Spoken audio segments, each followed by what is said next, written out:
तो welcome to the chapter metals and non metals. आज हम एनसीईआरटी का पूरा चैप्टर पढ़ेंगे, एकदम सिंपल लैंग्वेज में पढ़ेंगे, जिसमें होंगे रिएक्शंस, रिएक्टिविटी सीरीज, और क्या होते हैं भाई, एक्सट्रैक्शन ऑफ मेटल कैसे होता है, क्या होती है सारी चीजें, निकलता कहां से है मेटल, और इवन कोरोजन भी समझेंगे। तो चलो बिना किसी डिले के शुरू करते हैं हम इस चैप्टर को। सबसे पहले देखते हैं इनकी बॉडी लैंग्वेज, यानी इनकी फिजिकल प्रॉपर्टीज क्या होती है, ये कैसे दिखते हैं, कैसे काम करते हैं, कैसे इसको हाथ में उठाओ तो फील आता है, वही सारी चीजें। तो मेटल्स चमकते हैं भाई, इन्हें कहते हैं लस्ट्रस। क्या कहा जाता है दोस्तों, फिर से बोल रहा हूँ, लस्ट्रस कहा जाता है। जैसे गोल्ड और सिल्वर कितना चमकता है ना, बढ़िया लगता है भाई, खरीद लो जाके, जाओ एक थोड़ा बहुत इधर भी दान कर दो मेरी तरफ। तो यही होता है भाई लस्ट्रस। लस्ट्रस यानी चमकना। मेटल्स हार्ड और स्ट्रांग होते हैं, आयरन रॉड्स देखी होगी तुमने, या ब्रिजेस देखे होंगे, तो याद आया कुछ सब लोगों को। अब क्या होता है भाई, हैमर को मारो तो भाई वो ना मेटल फ्लैट हो जाता है, तो बस फ्लैट होने को, वायर उसको फ्लैट चिपक जाने को बोलते हैं मेलिएबिलिटी। और अपन मेटल्स को वायर में भी कन्वर्ट कर सकते हैं ना, तो वही होती है भाई डक्टिलिटी। तो ये कुछ इंपॉर्टेंट प्रॉपर्टीज है, आगे अपन और देखते हैं। क्या होता है भाई मेटल में, ये इलेक्ट्रिसिटी और हीट को पास करने देता है भाई, है ना, ये अच्छा कंडक्टर होता है। कॉपर हो गया, एल्यूमिनियम हो गया, ये वायर में इसीलिए तो यूज होते हैं क्योंकि ये बिजली को अपने आप आसपास पार होने देते हैं भाई, आर पार चले जाने देते हैं। उसके बाद भाई एक इंपॉर्टेंट चीज आती है जिसको बोलते हैं सोनोरस। भाई ये सोनोरस भी होता है, टन टन टन बजाओ, बेल बेल बजाते हैं ना, वैसी आवाज आती है, बस यही टन टन का साउंड क्या होता है, सोनोरस होता है। और इसका जो मेल्टिंग पॉइंट होता है वो बहुत ज्यादा होता है, इतना इजीली मेल्ट नहीं होते हैं। तो अब अपन बात करते हैं भाई मेटल्स की, तो हो गई ठीक है, बड़े अजीब से होते हैं भाई, चमकते रहते हैं, हमेशा खुशखुशा रहते हैं, स्ट्रांग रहते हैं। अब अपन जाते हैं नॉन मेटल की तरफ। तो अब बात करें नॉन मेटल्स की, तो नॉन मेटल्स ना थोड़े डल होते हैं, ये ज्यादा शाइन वाइन नहीं करते हैं ना, एक्सेप्ट आयोडीन। भाई आयोडीन थोड़ा शाइन करता है। ये ब्रिटल होते हैं, कैसे होते हैं दोस्तों, ब्रिटल होते हैं, तोड़ोगे तो इजीली टूट जाएंगे ना, इनसे शीट बनती है भाई, अभी जो बताया था हैमर मार के चपटा करने वाली मेलिएबिलिटी, तो ये भाई मेलिएबल नहीं होते, मेलिबिलिटी नहीं होती है ना, इनको वायर्स में कन्वर्ट कर सकते हैं क्योंकि ये बिजली कन्वर्ट वो नहीं करते ना भाई, भेजते ही नहीं है बिजली। ठीक है, नॉन सोनोरस भी यही होते हैं, टन टन की आवाज इनके अंदर से नहीं आती है, जिनमें से आती है वो मेटल है। तो ये चीज ध्यान रखनी है अपने को। ये छोटे मोटे डिफरेंसेस थे जो मेटल और नॉन मेटल में थे, वैसे छोटे मोटे नहीं, पूरा पूरा अलग ही है भाई, सीधी सी बात है, जो मेटल है वो नॉन मेटल नहीं है ना। और अर्षद भाई आपके साथ खड़े हैं, अभी भी कुछ डाउट हो तो कमेंट सेक्शन में लिख दो मेरे को कि सर आपने ये पॉइंट छोड़ दिया है इनकी प्रॉपर्टीज में। तो अब चलो देखते हैं इनकी थोड़ी केमिकल प्रॉपर्टीज, मतलब इनका असली कैरेक्टर इनके अंदर घुस जाते हैं। अभी तो बाहर बाहर से ही दिखा ना भाई, चमक रहा है, टन टन की आवाज आ रही है, सोनोरस है, मेलिएबल है, मतलब वायर शीट में कन्वर्ट हो गया, चपटा हो गया। तो भाई मेटल्स लूज करते हैं इलेक्ट्रॉन्स और बनाते हैं पॉजिटिव आयंस, यानी उनको कहा जाता है कैटायन।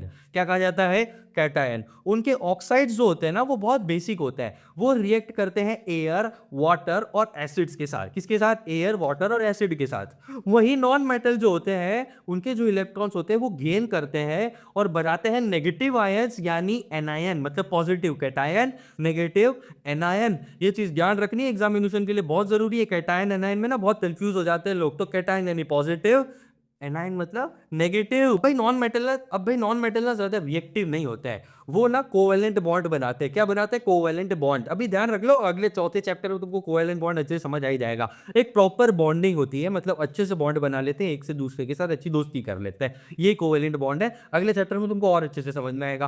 तो अभी आगे बढ़ते हैं अपन। अब क्या होता है ना, अगर किसी मेटल को एयर में बर्न करेंगे, जलाएंगे, तो ऑक्साइड बन जाता है। जैसे मैग्नीशियम को जलाओ तो व्हाइट फ्लेम के साथ मैग्नीशियम ऑक्साइड बनेगा। और ये जो रिएक्शन दिख रही है ना तुमको स्क्रीन के ऊपर, ये बहुत बहुत बहुत बहुत बहुत ज्यादा जरूरी एग्जामिनेशन के लिए, कितनी ही बार पूछी गई है तुम्हारे सीबीएसई के बोर्ड में। तो ध्यान रखना भाई, मैग्नीशियम और ऑक्साइड मिलके मैग्नीशियम ऑक्साइड बनाते हैं। रिएक्शन तुमको दिख रही होगी, इजी है, कोई टफ नहीं है, Mg+O है ना, सॉरी Mg+O2 MgO, यही चीज ज्यादा इंपॉर्टेंट है, बहुत ज्यादा इंपॉर्टेंट है। मजे करो, साथ में पढ़ते रहेंगे और आगे बढ़ते हैं चैप्टर में। आयरन होता है ना वो बहुत स्लोली रिएक्ट करता है, और सोडियम जो होता है ना वो बहुत फास्ट रिएक्ट करता है, तो ये फायर कैच कर लेता है फटाक से, इसलिए केरोसिन में इसको रखा जाता है। किसको, सोडियम को, फटाक से आग को पकड़ लेता है। तो ध्यान रखना है केरोसिन वाला एग्जांपल भी। अब क्या होता है भाई, मेटल जो वाटर से रिएक्ट करता है, तो मेटल जो होता है ना वो हाइड्रोक्साइड बना लेता है और साथ में उसके हाइड्रोजन गैस भी बनाता है। और सोडियम की बात करते हैं। भाई सोडियम है ना बहुत विस्फोटक हमला करता है पानी के साथ, है ना, एकदम बम बम बम बम हो जाता है। तुमको अगर मेरे पास वीडियो कोई अवेलेबल होगा तो मैं दिखाऊंगा भाई सोडियम और पानी की दोस्ती कैसी होती है। ठीक है, तो एक फॉर्मूला छोटा सा याद रख लो कि भाई metal plus water gives metal hydroxide plus hydrogen gas. ये चीज बहुत इंपॉर्टेंट है। अब मेटल और एसिड की थोड़ी बात कर लेते हैं। तो जब मेटल्स डाइल्यूट होते हैं ना, जब मेटल्स डाइल्यूट एसिड के साथ रिएक्ट करते हैं, किसके साथ बोल रहा हूँ, डाइल्यूट एसिड के साथ रिएक्ट। अब क्या हो रहा है भाई, अपन मेटल का ना रिएक्शन समझ रहे, कहाँ चिपक रही है, किससे क्या कर रही है, किसके साथ डालो तो क्या होता है मेटल का, पानी में डालो तो ये हो जाएगा, हवा में डालो तो ये हो जाएगा। तो अब अपन एसिड की थोड़ी सी बात कर लेते हैं। डाइल्यूट एसिड की बात कर रहा हूं, मतलब हल्का फूस एसिड, ज्यादा दमदार नहीं होता। तो जब मेटल्स डाइल्यूट एसिड के साथ रिएक्ट करते हैं तो हाइड्रोजन गैस रिलीज होती है। जैसे जिंक प्लस HCl साथ में मिलकर बना रहा है zinc chloride and hydrogen gas. ये चीज ध्यान रखना। टेस्ट करने के लिए मैच स्टिक जलाओ, अगर पॉप साउंड आई तो हाइड्रोजन गैस है। इतना ध्यान रखना। कौन सा साउंड आ रहा है, पॉप साउंड आ रहा है। ये पॉप साउंड एक्सपेरिमेंट बहुत इंपॉर्टेंट है। तो माचिस जलाओ और चेक करो, स्क्रीन के ऊपर मत फेंकना, फोन वोन खराब हो जाएगा तुम्हारा, ठीक है ना। और ज्यादा रिस्की नहीं है भाई, मम्मी पापा की परमिशन के बिना मत करना, सर ने बोला था, ध्यान रखना है हम लोगों को, है ना, हमको ऐसे कुछ भी हरकत वरकत नहीं पटकनी की, चलते रास्ते माचिस जला रहे हैं हम लोग। तो मैच स्टिक जलाओ, पॉप साउंड आए तो हाइड्रोजन गैस रिलीज हो रही है। आगे बढ़ते हैं। अब भाई ये बहुत सुपर डुपर इंपॉर्टेंट टॉपिक लेके आया और रिएक्टिविटी सीरीज। तो इसकी ट्रिक याद रख लो, थोड़ी इंग्लिश में है पर याद रखो। Please stop calling me a zebra, I like her, call smart girl princess. ये है ऑर्डर रिएक्टिविटी सीरीज का। यानी सबसे पहले potassium, sodium, calcium, magnesium, aluminium, zinc, iron, lead, hydrogen, copper, silver, gold.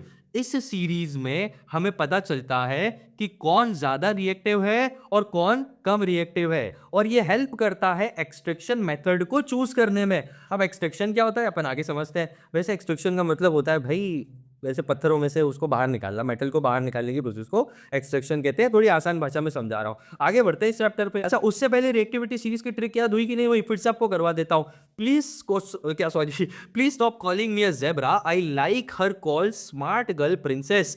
ठीक है भाई, इसको रट लो तो तुमको पूरी सीरीज याद हो जाएगी। हर एक वर्ड का इनिशियल लेना है। तो potassium, sodium, calcium, magnesium, aluminium, zinc, iron, lead, hydrogen, copper, silver, gold और प्लेटिनम, है ना। ये पूरी रिएक्टिविटी सीरीज है, इसको याद रख लो ऊपर से नीचे तक, है ना। कौन ज्यादा रिएक्टिव है, कौन कम रिएक्टिव है, ये बहुत इंपॉर्टेंट है, बहुत बहुत बहुत इंपॉर्टेंट है। तो जो ट्रिक मैंने तुमको स्क्रीन के ऊपर भी शो कर दी है, मैंने भी 2-3 बार बोल दी है तो लोगों के लिए, तो याद रखना, छोड़ना मत, भूलना मत। तो अब देखें मेटल और नॉन मेटल का रिएक्शन जो होता है ना भाई, तो उसकी बात कर लेते थोड़ी सी। तो मेटल देता है इलेक्ट्रॉन और नॉन मेटल लेता है इलेक्ट्रॉन, इतना ध्यान रखना। जैसे सोडियम गिव्स 1 इलेक्ट्रॉन और क्लोरीन लेता है इलेक्ट्रॉन, तो बनता है NaCl। इसको कहा जाता है आयोनिक बॉन्ड, यानी स्ट्रॉन्ग इलेक्ट्रोस्टैटिक फोर्स होता है इसके अंदर, मतलब स्ट्रांगली चिपक जाते हैं एक दूसरे से। तो यही चीज होती है भाई। तो अब अपन देखते हैं मेटल्स मिलते कहाँ है। कुछ मेटल्स फ्री स्टेट में मिलते हैं, जैसे गोल्ड हो गया, जैसे प्लेटिनम हो गया। लाइक मोस्ट मेटल बाकी जो होते हैं ना सारे, वो रॉक्स के अंदर पाए जाते हैं, पत्थरों के अंदर पाए जाते हैं। लेकिन गोल्ड और प्लेटिनम यूं ही मिल जाएंगे खुले पड़े हुए। नहीं नहीं सर, ऐसी कैसे मिल जाएंगे यार, कैसी बात कर रहे हो आप, ऐसी थोड़ी होता है, इतना आसान थोड़ी मेटल्स को पाना। हाँ मतलब ऐसे नहीं बोल रहा हूँ, पर मेरा सिंपल से कहना है कि ये ओपनली मिल जाते हैं, इनको कैसे निकालने की जरूरत नहीं पड़ती। बाकी सब क्या पत्थर के अंदर ठूसे हुए रहता है, तो उनको निकालना थोड़ा मुश्किल होता है, उनके लिए एक्सट्रैक्शन प्रोसेस होती है। तो अपन चलो उसी पे थोड़ी सी बात कर लेते हैं। अब वो जो रॉक्स होती है ना, उनको कहा जाता है मिनरल्स। क्या कहा जाता है, मिनरल्स कहा जाता है। पर होता यह है कि सब मिनरल्स से मेटल नहीं मिलता, सिर्फ उससे मिलता है जिसमें मेटल प्रॉफिटेबल हो निकालना, उससे कहते हैं ओर। क्या कहते हैं, ओर। तो ओर एक मिनरल होता है जिसमें हम इकोनॉमिकली मेटल को निकाल सकते हैं, ये डेफिनेशन है। ठीक है, जैसे बॉक्साइड एक और है एल्यूमिनियम का, हेमेटाइट एक और है आयरन का। ये ध्यान रखना, तुम्हारे स्कूल में टीचर से पूछ के आना हेमेटाइट क्या होता है। जिंक ब्लेंड जो है वो और है जिंक का। तो ओर से मेटल निकालने की प्रोसेस ही होती है एक्सट्रैक्शन। ये मैं तीसरी चौथी बार बता रहा हूं। सबसे पहले ओर को ऑक्साइड में बदलना पड़ता है, उसके दो मेथड्स होते हैं। अपन वो दो इंपॉर्टेंट मेथड्स की बात करते हैं भाई, एग्जाम में पूछ लिए जाते हैं। रोस्टिंग पिछले साल भी आया था एग्जामिनेशन में, इस बार भी आ सकता है रोस्टिंग, कैल्सिनेशन।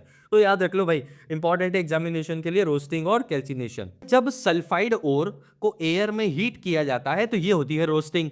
जैसे एग्जांपल लेते हैं अपन, जिंक सल्फाइड प्लस ऑक्सीजन मिलके देता है zinc oxide plus sulphur oxide. तो क्या बोला मैंने, जब सल्फाइड ओर, सल्फर वाला ओर ओर जो होता है उसको एयर में हीट किया जाता है, तो यही प्रोसेस सल्फर वाली रोस्टिंग होती है। सल्फर वाली रोस्टिंग होती है, सल्फर वाली क्या होती है?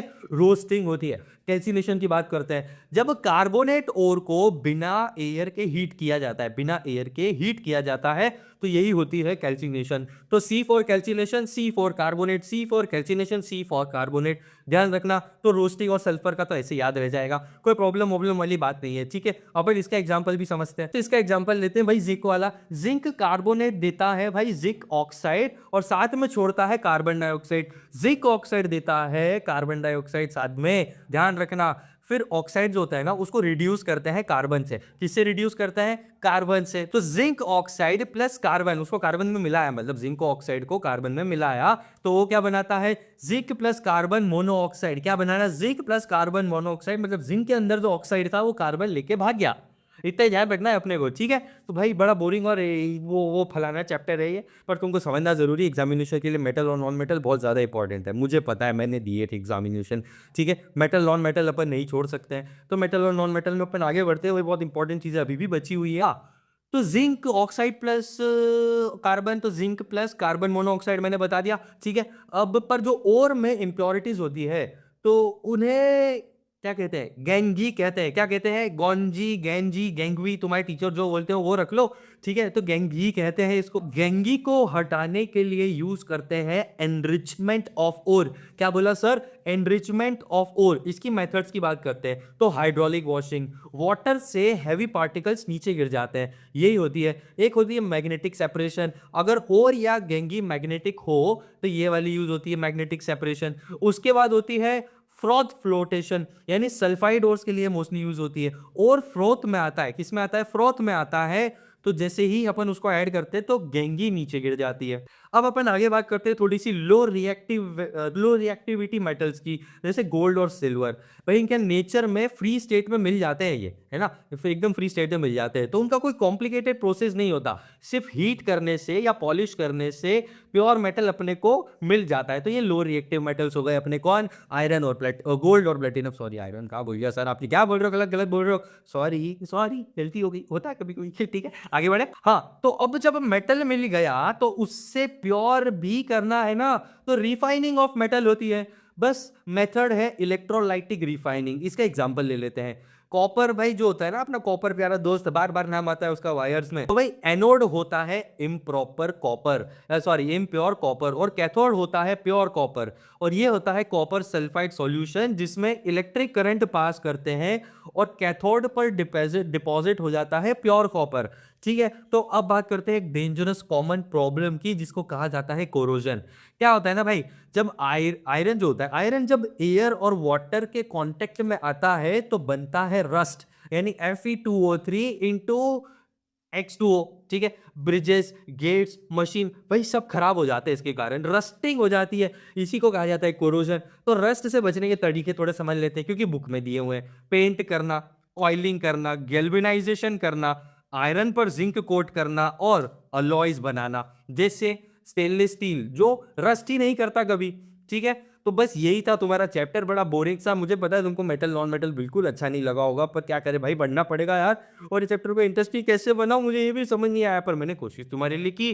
तो दोस्तों ये था आपका पूरा complete chapter metals and non metal, अपने आपके हर्षल भैया की स्टाइल में। तो अगर वीडियो पसंद आई हो, अगर वीडियो बिल्कुल भी अच्छी लगी हो, तो कमेंट में लिख के जाओ भाई, कमेंट करो कि मेटल्स होते हैं मास्टरमाइंड, मेटल मास्टरमाइंड लिख दो, और हर्षल भैया ओपी इन द चैट भी लिख देना, और शेयर करो सब दोस्तों के साथ। और मिलते हैं नेक्स्ट धमाकेदार चैप्टर में, तब तक के लिए keep learning smartly with science with Harshal Barot channel. Harshal भैया आपके साथ हमेशा यही बने हुए हैं। मिलते हैं अगले चैप्टर में, chapter number 4 carbon and its compound पहुंच गया है जल्दी से चैनल पे। चलो मिलते हैं, टिल देन बाय बाय।